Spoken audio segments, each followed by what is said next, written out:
नमस्कार, मैं हूं आपके साथ इश्तियाक अहमद और आप देख रहे हैं आर्य न्यूज। रुक करेंगे देश और दुनिया की तमाम खबरों की तरफ। यूक्रेन में पिछले 5 दिनों से लगातार हमले हो रहे हैं और इस युद्ध में अब तक कई लोगों की जान भी जा चुकी है।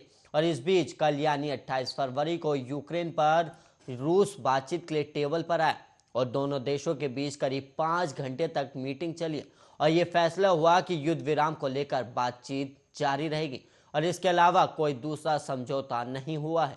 लेकिन मिली जानकारी के मुताबिक अभी हालात पटरी पर लौटते नहीं दिख रहे और वार्ता के खत्म होने के तुरंत बाद ही रूस ने कीव और खार्किव में हमला तेज कर दिया है।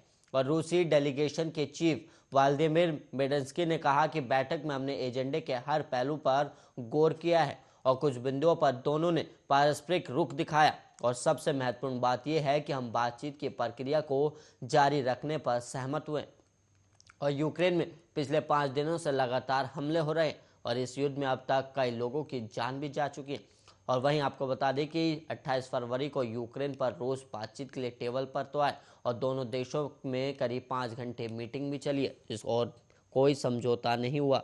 और वहीं आपको बता दें कि लगातार यूक्रेन पर हमले होते जा रहे और वहीं आपको बता दें कि लगातार आज भी रूस ने यूक्रेन पर भीषण हमला किया है, जहां पर कई सैनिकों के मारे जाने की खबर भी सामने आई। और वहीं आपको बता दें कि डोनबास पर पूर्ण अधिकार मिले और नाटो में शामिल होने पर रूस कोई आपत्ति न जताए। और वहीं दूसरी तरफ रूस चाहता है कि यूक्रेन नाटो का सदस्य ना बने, वह मिन्स्क समझौते को माने और साथ ही डोनबास को पूर्ण स्वायत्तता दे। अगर नाटो का सदस्य बनने पर अमेरिका दबाव बनाता है तो खुद को यूक्रेन को निरपेक्ष देश घोषित कर दे। और दोनों देश एक दूसरे की शर्तों को मानने से पहले ही इनकार कर चुके हैं। लेकिन उम्मीद है कि जब पोलैंड और बेलारूस बॉर्डर पर अगले दौर की बातचीत होगी तो कोई बीच का रास्ता निकल सकता है।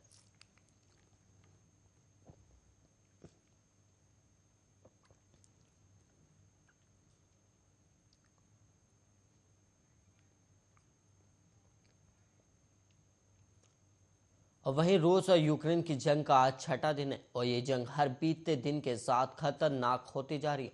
और दोनों देशों में हो रहे युद्ध के बीच रूसी राष्ट्रपति व्लादिमीर पुतिन की ओर से बेहद खतरनाक संकेत सामने आए हैं। दरअसल रूस के राष्ट्रपति पुतिन ने बीते रविवार को देश के परमाणु प्रतिरोधी बलों को विशेष अलर्ट पर रखने का आदेश जारी किया था। और उनका कहना है कि पश्चिमी देश रूस के खिलाफ उकसाने वाली कार्रवाई कर रहे हैं। और वहीं रूस के परमाणु धमकी पर कई देश नाराज भी हैं और यूक्रेन पर हमले को लेकर पश्चिमी देशों ने रूस के विमानों के लिए अपना एयर स्पेस बंद कर दिया है। और एक तरफ यूक्रेन में रूसी सैनिक जंग लड़ रहे हैं और दूसरी तरफ अमेरिका और रूस के बीच कूटनीतिक जंग भी लड़ी जा रही। और रूस ने पश्चिमी देशों के बयानों को झूठ का साम्राज्य करार दिया तो वहीं अमेरिका दुनिया के देशों को इकट्ठा कर रूस पर आर्थिक वार कर रहा है। और रूस के हमले से यूक्रेन की हालत कितनी खराब है यह अलग अलग शहरों से आई तस्वीरें भी बता रही। और वहीं पश्चिमी देशों और रूस के बीच कूटनीति की चालें भी चली जा रही। अमेरिका सहयोगी देशों के जरिए रूस के खिलाफ आर्थिक प्रतिबंधों का दायरा भी बढ़ा रहा है। और वहीं अमेरिकी राष्ट्रपति जो बाइडेन ने ट्वीट करते हुए कहा कि यूक्रेन पर रूस के आक्रमण पर चर्चा करने के लिए मैंने आज मित्र राष्ट्रों और भागीदारों के साथ बात की और हम अपने देशों की रक्षा में लगे यूक्रेनी लोगों के लिए अपना समर्थन जारी रख रहे हैं। हमारी सहमति बनी है कि अगर रूस तनाव नहीं घटाता है तो उसे इसके लिए भारी कीमत चुकानी पड़ेगी।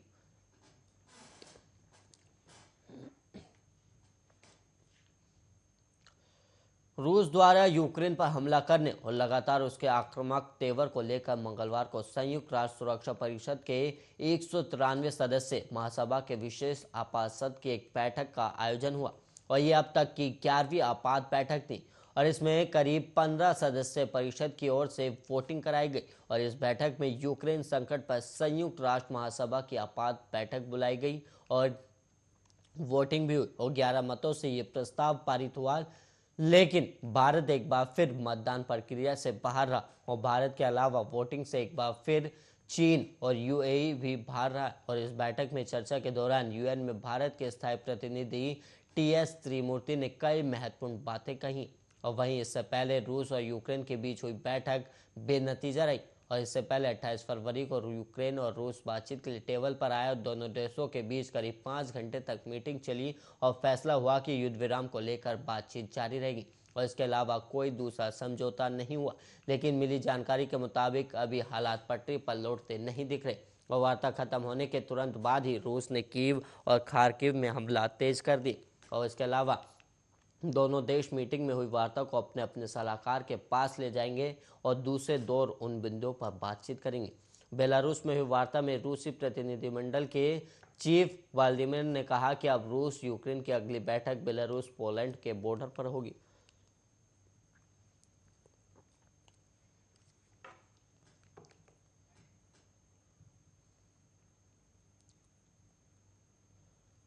रूस और यूक्रेन के बीच भीषण जंग आज छठे दिन भी जारी है और इस बीच यूक्रेन में फंसे भारतीयों को वापस लाने के लिए लगातार ऑपरेशन गंगा चलाया जा रहा है और मंगलवार सुबह एयर इंडिया की 7वीं फ्लाइट 182 भारतीय नागरिकों को लेकर रोमानिया के बुकारेस्ट से मुंबई पहुंची। वहीं जानकारी के मुताबिक एयर इंडिया के विमान मुंबई एयरपोर्ट पर पहुंची, जहां इन भारतीय नागरिकों का केंद्रीय मंत्री नारायण राणे ने स्वागत किया।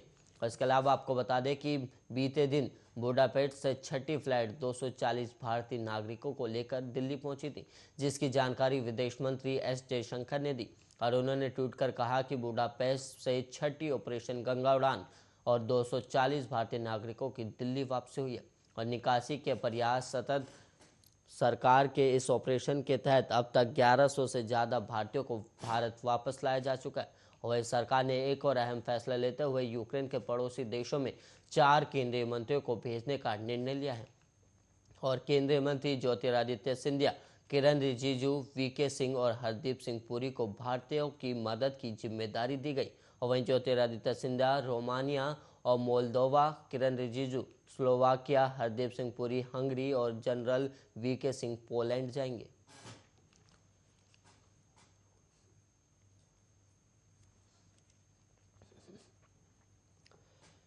चीन के तमाम विरोध, चेतावनी और हस्तक्षेप के बावजूद नेपाल की सत्ताधारी गठबंधन ने अमेरिकी सहयोगी वाली परियोजना एमसीसी को संसद से पास करने का निर्णय कर लिया है और सुबह सत्तारूढ़ गठबंधन की बैठक में एमसीसी पारित करने के साथ ही व्याख्यात्मक टिप्पणी को भी सदन से पारित कराने का फैसला लिया गया और रविवार दोपहर तक शुरू हो रही संसद की कार्रवाई में 50 मिलियन अमेरिकी डॉलर के आर्थिक सहयोग संबंधी एमसीसी परियोजना पर बहस करने और आज ही मतदान कर उसे पारित करने का फैसला लिया गया और अमेरिका ने इस परियोजना को हर हाल में 28 फरवरी तक संसद से पास करने का अल्टीमेटम दिया था।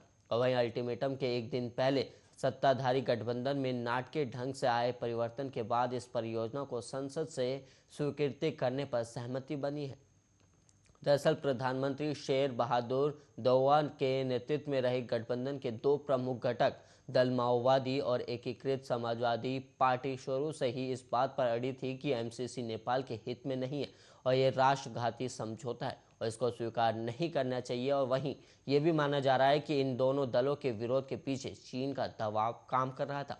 दरअसल चीन ने खुलेआम नेपाल को एमसीसी नहीं स्वीकारने के लिए नेपाली राजनीतिक दलों पर दबाव डाला था और चीन का ये तर्क था कि एमसीसी के जरिए नेपाल में अपनी सैन्य उपस्थिति बढ़ाएगा और वहां से तिब्बत के जरिए चीन को अस्थिर करने की कोशिश कर सकता है और इसको लेकर चीन के सरकारी मीडिया के जरिए लगातार आपत्ति जताई जाने लगी।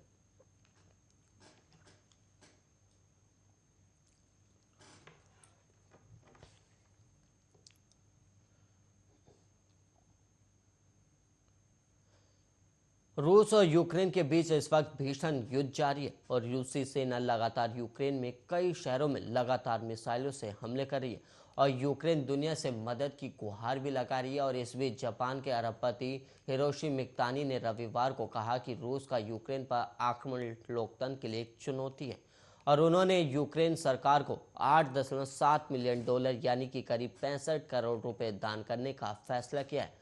और मिकातानी ने कहा कि उन्होंने 2019 में कीव का दौरा किया था और राष्ट्रपति से मुलाकात भी की थी और ई कॉमर्स की दिग्गज कंपनी राकोटेन के संस्थापक मिकातानी ने यूक्रेन के राष्ट्रपति वोलोदिमीर जेलेंस्की को संबोधित एक पत्र में कहा कि दान यूक्रेन में हिंसा के शिकार लोगों की मदद करने के लिए मानवीय गतिविधियों के लिए किया जाएगा और मेरे विचार आपके और यूक्रेन के लोगों के साथ हैं। और मेरा मानना है कि एक शांतिपूर्ण और लोकतांत्रिक यूक्रेन को अन्यायपूर्ण बल से रोकना लोकतंत्र के लिए एक चुनौती है। और जापानी राष्ट्रपति ने कहा कि मुझे पूरी उम्मीद है कि रूस और यूक्रेन इस मुद्दे को शांति से सुलझा सकते हैं और यूक्रेन के लोगों को जल्द से जल्द शांति मिल सकती है। और वहीं दुनिया भर के लोग और संगठन युद्ध का संगठन झेल रहे हैं, यूक्रेन की मदद के लिए दान भी करें। और रूस के आक्रमण के बाद दुनिया भर के देशों ने उस पर वित्तीय प्रतिबंध भी लगा दिए। हालांकि रूस पर इसका कोई दबाव नजर नहीं आ रहा। वहीं जापानी सरकार ने भी रूस पर प्रतिबंधों की घोषणा की है।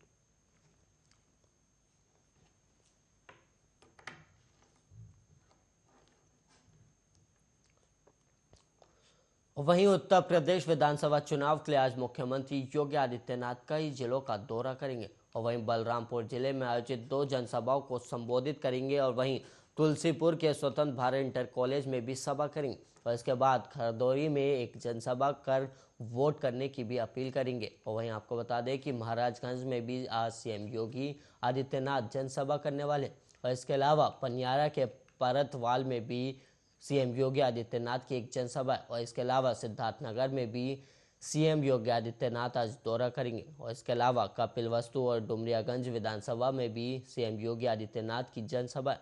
और इससे पहले सीएम योगी आदित्यनाथ ने गोरखपुर में जनसभा कर विपक्ष पर जमकर निशाना साधा था। उन्होंने कहा कि 2017 से पहले बिजली मिलती थी क्या, और यूपी में माफिया गुंडे परेशान करते थे और वहीं माफियाओं का इलाज हमने खोज निकाला। पहले गरीबों का हक हड़पा जाता था। और सीएम योगी आदित्यनाथ ने जनसभा को संबोधित करते हुए कहा कि यूपी में 5वें चरण का मतदान हुआ और यूपी में हम 300 से ज़्यादा सीटें जीतेंगे। और वहीं भारतीय जनता पार्टी विकास के लिए समर्पित है और पहले गरीबों का हक हड़पा जाता था और आज यूपी में बिना भेदभाव के लोगों को अधिकार मिलता है और वहीं बिजली भी मिल रही है।